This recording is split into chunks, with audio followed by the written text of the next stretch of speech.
What's going on, people? It's your boy Joshua David here once again, and boy, have I got a story for y'all. I just had my works performed at one of the most prestigious halls in America, in the country, and maybe even the world, being Carnegie Hall.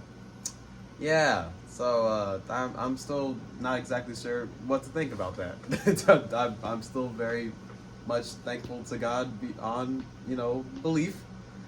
And, it was a great time. I got to go to New York and have a great time for about a weekend and a half. Let me tell you about it.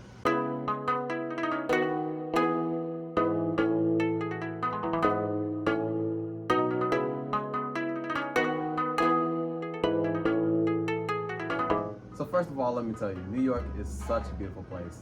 Where me and a few of my friends stayed was actually Times Square. And so we hung in like the mecca of New York, essentially, where all the, yeah, it was a lot going on. So we took a lot of Ubers, we took a lot of subways, we took a taxi, and it was cool. We just kind of got to get an idea of how folks get around over there, which is very different from my humble town of Birmingham, Alabama, which is either you're driving or you're walking. I was thinking people were gonna be a little mean, but it definitely wasn't like I thought it was gonna be. People were just, I think, very focused, and that I understand. And honestly, a lot of people at New York were very, very nice to me, and it was just really cool. I think it's somewhere I've considered living before. I think perhaps, if I needed to, I could. I won't right now. I probably need a little more money for it, because one thing about New York, we spent a lot of money when we was there, just on some really nice cuisine, obviously, that they had there, and then of course for things, souvenirs and things of that nature. It was awesome just to see those beautiful big old skyscrapers, and man, I just haven't seen anything like that before. I mean, they were huge, man, like going in outer space. And obviously, I just got to do a few awesome things while I was there. Like, me and a friend actually went to go see a Broadway play, which was cool, which was Moulin Rouge. And that was actually my first time going to a Broadway play, but it was amazing. Performance was amazing. We got to go to the Disney store. Not that that's really important. I probably could have did that anywhere, but it was great, and it was a great time. And also near the very prestigious Carnegie Hall, there's a restaurant that's almost like next door, essentially. And it's a very, very, very suave, nice eatery. And I got to meet the owner of the place, and it was cool because he was, one, very, very, very nice to us, and two, just kind of told us the story of how many actors, actresses, and even directors have really kind of eaten and hung out at this very restaurant. And even at the table we sat at was almost historic as well, just because some really awesome things have happened actually at that table. So it was really cool, and man, I had such a great time.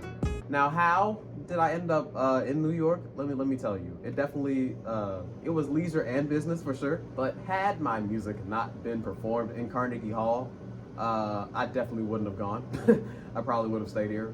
So let me tell you what happened. A friend of mine, which is a teacher, professor rather, at Stanford University. His name is Dr. Jason Terry. A great friend of mine, taught me piano while I was there.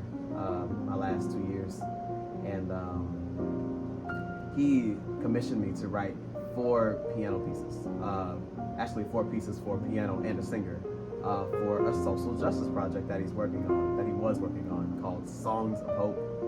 And it's a very beautiful thing. I was one of 4 composers who wrote music for it, and each set, if you will, of pieces really just kind of focused on issues that happen in the world today, such as being an at-risk youth, unfortunately being homeless, going through foster home after foster home and things of that nature, and things like sex trafficking, things that just really should not happen in the country we live in, unfortunately, but do.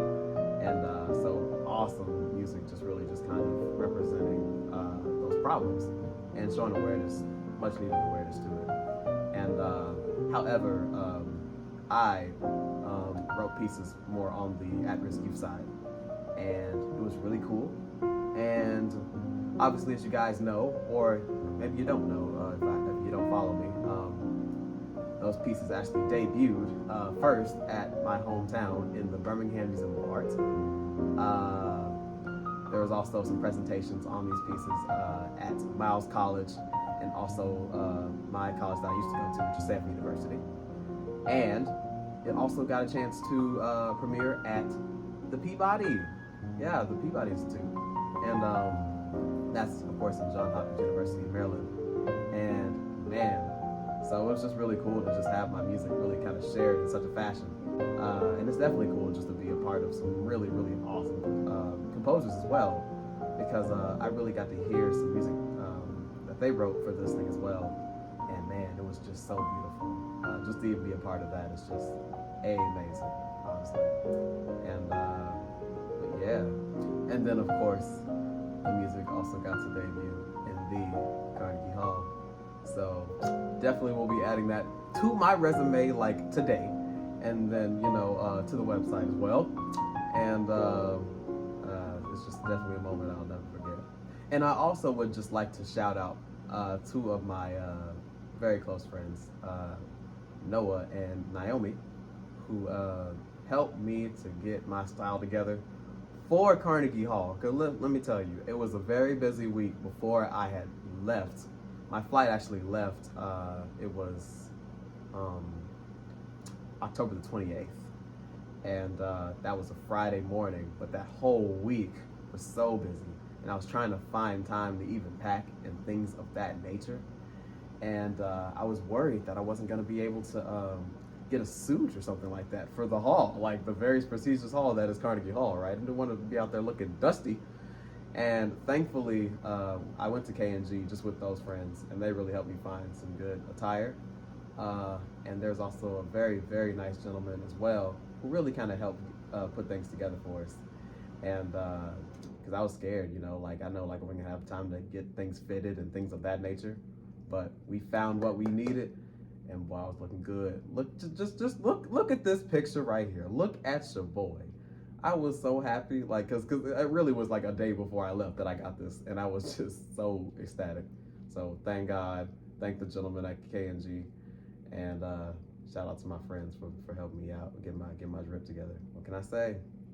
Your boy's going many places. I am going to practice a little bit with my love, my beloved church piano at Restored Sight Christian Church, and but you just continue to stream and buy my latest jazz EP, which is Stay Cool.